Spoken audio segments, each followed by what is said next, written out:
So hello my friends, I am come back with new drama जिसका नाम है we together. So without wasting any time video start करते हैं। तो ड्रामे की स्टार्टिंग में हमें एक वेडिंग सीन दिखाया जाता है, वहीं दूसरी तरफ हमें इस ड्रामे की 3 मेन फीमेल लीड को दिखाया जाता है।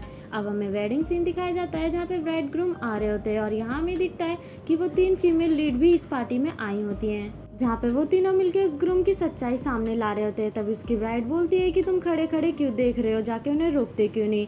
तो वो आदमी उन लोगों के पीछे पड़ने लगता है और वो लोग वहाँ से भागने लगते हैं। अब हमें कुछ दिन पहले का सीन दिखाया जाता है। अब हमें इस ड्रामे की 4th मेन फीमेल लीड दिखाई जाती है जो फोन पे किसी से बात कर रही होती है और वहीं दूसरी तरफ उसकी फ्रेंड उसके लिए ड्रेस चुन रही होती है।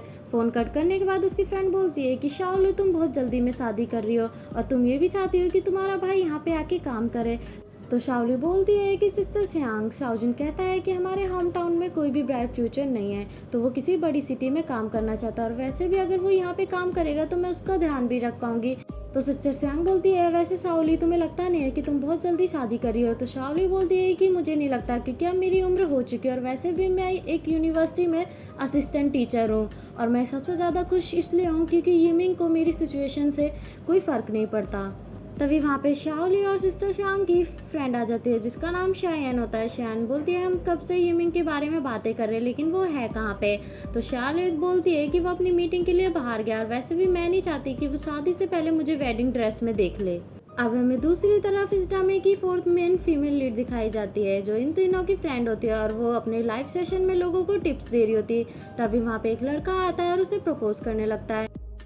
तो हैन शुआंग अपने हाथ में रिंग पहनने लगती है और बोलती है कि मैंने तुम्हें फर्स्ट डे ही कहा था कि हम रिलेशनशिप में सिर्फ प्यार की वजह से है, ना कि शादी की वजह से।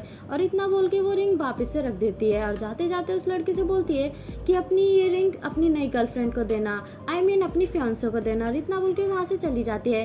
तभी हैन शुआंग वहाँ से जा रही होती है, उसकी नज़र यिमिंग पे पड़ती है। उसे देख के वो थोड़ा शॉक्ड हो जाते हैं और बोलती है क्या ये यिमिंग है, और वो उन लोगों का पीछा करने लगती है और वो यिमिंग का होटल में जाते हुए भी वीडियो बना लेती है। अब हमें हैन शुआंग घर में दिखाई जाती है जहाँ पे वो चिल्लाती है कि कुछ तो गलत है और वो वीडियो वो शाओली को दिखाने लगती है। तो शाओली बोलती है कि मैं इन सारी चीज़ों पे विश्वास नहीं करती। तो हैन शुआंग बोलती है कि उसकी फिगर और हेयर कट को देखो, वो यिमिंग ही है।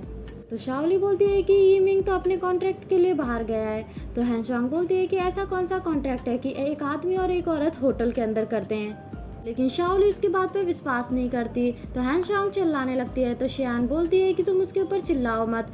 तो हैन शुआंग बोलती है कि मैं कैसे ना चिल्लाऊं, क्योंकि जो भी मैं बोल रही हूँ ये वो सारी बातें तो रिजेक्ट कर देती है। तो शाओली बोलती है कि मैं अपनी वेडिंग ड्रेस ट्राई करने जा रही हूँ, तुम अपनी बातें कंटिन्यू रखो। तो हैन शुआंग बोलती है कि एक आदमी कभी भी चीट नहीं करता और अगर करता है तो वो बहुत बार करता है, और तुम इस टाइम ऐसे प्रिटेंड कर रही हो जैसे तुम कुछ जानती नहीं हो। अगर तुम्हारे साथ ये शादी के बाद भी हुआ तो तुम क्या करोगी। तो शायन शाओली से बोलती है कि अगर बातें क्लियर नहीं होगी तो तुम हमेशा अनकंफर्टेबल फील करोगी। इस टाइम है कि तुम अपनी बात क्लियर कर लो और तुम्हें टेंशन लेने की कोई भी ज़रूरत नहीं है, क्योंकि हम सब तुम्हारे साथ हैं। अब हमें होटल का सीन दिखाया जाता है जहाँ वो सारे लोग यिमिंग के रूम में जाते हैं और वहाँ पे उन लोगों का वीडियो बनाने लगते हैं। तो यिमिंग रूम में आता है और उन लोगों को रूम से बाहर कर देता है और उन लोगों से लड़ने लगता है। तभी शाओली यिमिंग को चाटा मार देती है और चुपचाप वहाँ से चली जाती है। अब हमें शाओली अपने रूम में दिखाई जाती है जहाँ पे वो बहुत ज़्यादा बैड फील कर रही होती है। वहीं दूसरी तरफ हमें सिस्टर शियांग दिखाई जाती है जो हैन शुआंग और शियनियर से बोल रही होती है कि वो जब अपना स्ट्रेस रिलीज कर लेगी तो वो ठीक हो जाएगी और वो अपने आप बाहर आ जाएगी। तो हैन शुआंग बोलती है कि आज शाओली ने बहुत अच्छे से बिहेव किया, लेकिन यिमिंग की तो शादी होने वाली है और वो शादी से पहले ये सारी चीज़ें कर रहा है, ये कितनी शर्म की बात है। तो सिस्टर शियांग बोलती है कि हमें यिमिंग से बात करनी पड़ेगी और हमें फिगर आउट करना पड़ेगा कि वो उस औरत से कब मिला। तो यिमिंग बोलता है कि वो मेरा फर्स्ट टाइम भी था और लास्ट टाइम भी था। तो शियान बोलती है कि ये जो तुमने किया है तुम्हें क्या लगता है कि तुमने सही किया है। तो यिमिंग बोलता है कि मुझे नहीं लगता कि मैंने कुछ भी गलत किया, क्योंकि तुम्हारी फ्रेंड इतनी सुंदर है भी नहीं। तो शियान बोलती है कि तुमने उसे चीट किया है।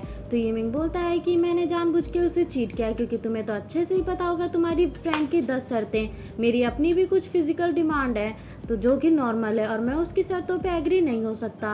अब हमें दिखाया जाता है जहाँ पे यिमिंग का वो वीडियो शायन शाओली को दिखा रही होती है जिसमें यिमिंग बोल रहा होता है कि तुम अपनी फ्रेंड से बोलती हो कि हम ट्रायल मैरिज कर सकते हैं अगर वो उसमें खुश है, तो अगर हमें लगेगा कि हमारे बीच सब कुछ सही चल रहा है तो हम रियल मैरिज भी कर लेंगे। तो हैन शुआंग बोलती है कि ये अभी भी कितनी बेशर्मों वाली बात कर रहा है। तो शाओली बोलती है कि मैं इसे माफ़ करने के बारे में सोच रही थी, लेकिन अगर मेरे ये पुराने प्रिंसिपल्स की वजह से हुआ है तो ये तो बहुत रिडिकुलस है, क्योंकि ये कोई लॉजिक नहीं बनता है। तभी शियान के पास यीमिंग का मैसेज आता है जिसमें वो अपनी मैरिज का इनविटेशन भेजता है। तो शियान बोलती है कि ये मैरिज इनविटेशन तो बिल्कुल हमारे जैसा है, इसमें डेट और टाइम भी बिल्कुल सेम है, बस इसमें ब्राइड का नाम चेंज कर दिया गया है। तो हैन शुआंग बोलती है कि इतना सब कुछ करने के बाद भी ये भी सुरमो की तरह हमारे पास ही इनविटेशन भेज रहा है, इस बार कुछ फन हो जाए। तो सिस्टर शियांग बोलती है कि इस बार तो मैं भी हैन शुआंग की बातों से एग्री हूँ।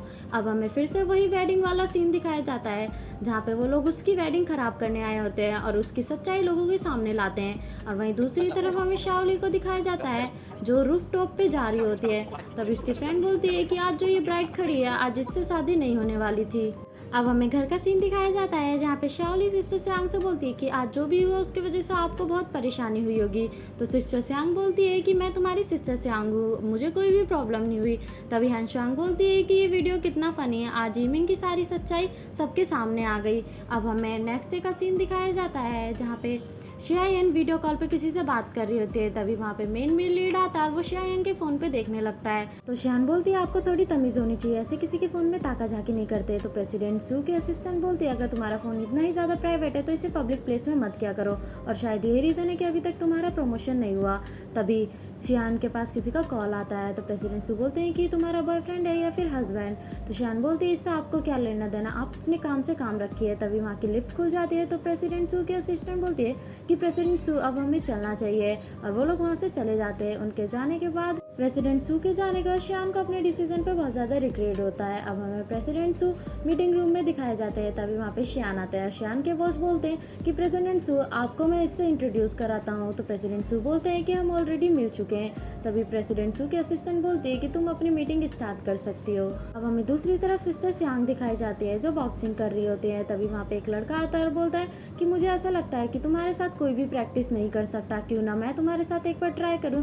तो सिस्टर सियांग बोलते हैं कि बिल्कुल। तभी वो लड़का सिस्टर सियांग से लड़ने के लिए जाता है और बोलता है लेकिन तुम मुंह पे नहीं मारोगी। इतने में सिस्टर सियांग उसके मुंह पे मार देती, जिसकी वजह से वो नीचे गिर जाता है। और सिस्टर सियांग से बोलता है कि मैंने तुमसे बोला था ना कि मेरे मुंह पे मत मारना। अब हमें शिनयन दिखाई जाती है जो अपने आइडियाज बता रही होती है। उसके आइडियाज से खुश होकर प्रेसिडेंट सू अपनी कंपनी का प्रोजेक्ट शिनयन को दे देते हैं। अब हमें थोड़ी देर बाद का सीन दिखाया जाता है जहाँ कंपनी के सारे मेंबर्स बैठक मीटिंग कर रहे होते हैं। तभी एक लड़की बोलती है कि प्रेसिडेंट सर ने हमें यहाँ पे बुलाया क्योंकि वो कुछ ज़रूरी बात बताना चाहते हैं। तभी वहाँ पे प्रेसिडेंट सन आ जाता है और बोलते हैं कि हमारी कंपनी के लिए ऑपरेशन डिपार्टमेंट बहुत ज़्यादा ज़रूरी है। उनकी ये बात सुन के शिनयन को ऐसा लगता है कि वो ऑपरेशन डिपार्टमेंट और किसी को नहीं शिनयन को बनाएंगे। तभी प्रेसिडेंट सन शाओ शीशी को बुलाते हैं और उसे डायरेक्टर बना देते हैं। शाओ शीशी वहाँ आते ही शियायन की तरफ देखने लगती है।